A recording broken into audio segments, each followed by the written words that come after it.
Mythes et légendes.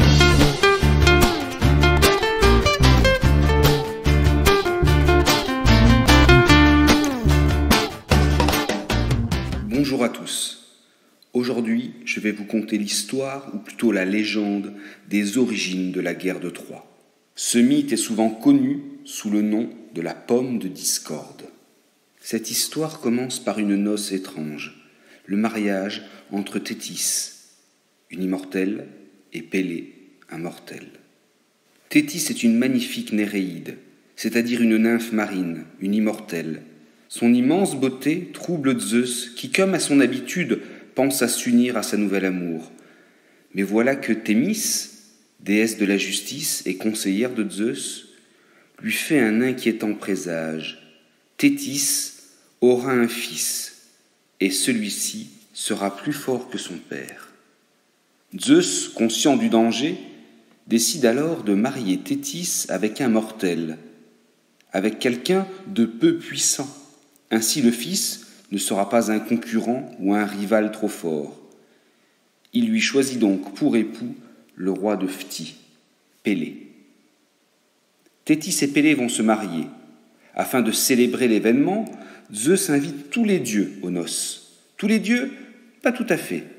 Zeus oublie bien volontairement d'inviter la déesse de la discorde, Eris. En effet, sa présence à une noce n'a pas de sens. Il s'agit de célébrer l'union, l'amour, la paix, le bonheur. Mais voilà que Eris apprend que la noce se déroule sans elle. Vexée d'un tel mépris à son égard, fâchée d'avoir été écartée, elle s'invite au banquet et vient d'elle-même. Elle est bien décidée à ne pas laisser la fête se dérouler comme prévu. Pour ce faire, elle passe d'abord au jardin des Hespérides pour cueillir une magnifique pomme d'or. Et sur cette pomme est écrite la formule suivante: à la plus belle. Une fois au milieu des convives, Eris, la déesse de la discorde, lance au milieu d'eux la pomme d'or. Héra, la femme de Zeus, Athéna, sa fille, et Aphrodite, la déesse de la beauté, se disputent sans plus tarder pour prendre la pomme. Cette pomme doit revenir à la plus belle, et les trois femmes s'adressent à Zeus pour les départager. Conscient que la situation est délicate, Zeus juge prudent de confier l'arbitrage à un autre. Pour ce faire, il désigne Paris. Paris n'est autre que le fils de Priam, le roi de Troie. Il est berger, et un jour, alors qu'il garde son troupeau sur le mont Ida, voilà qu'il reçoit la charmante visite des trois déesses accompagnées d'Hermès. Les trois divinités sont sublimes, parées de leurs plus beaux bijoux d'or.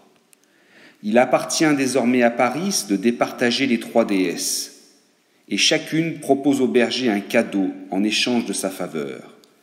La pomme d'or est décidément très convoitée. Héra parle en premier. Elle offre au berger la puissance. Si Paris la désigne comme la plus belle, Héra fera de lui le roi d'un immense royaume. Athéna parle en second. La déesse de la guerre lui promet de faire de lui un héros recouvert de gloire lors des combats.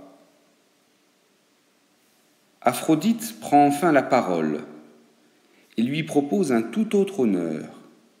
Si Paris la désigne comme la plus belle des trois déesses, elle lui donnera la main de la plus belle des femmes mortelles. Paris réfléchit. Les trois offres sont conséquentes, mais c'est finalement à Aphrodite qu'il donne sa faveur et qu'il offre la pomme d'or. En échange, la déesse de la beauté lui offre la main d'Hélène. Hélène est la superbe femme du roi de Sparte. Hélène est ainsi enlevée par Paris, qui l'emmène à Troie, dans sa cité. Et c'est ainsi que les Grecs décident de partir en guerre contre la cité du roi Priam, le père de Paris, afin de reprendre Hélène.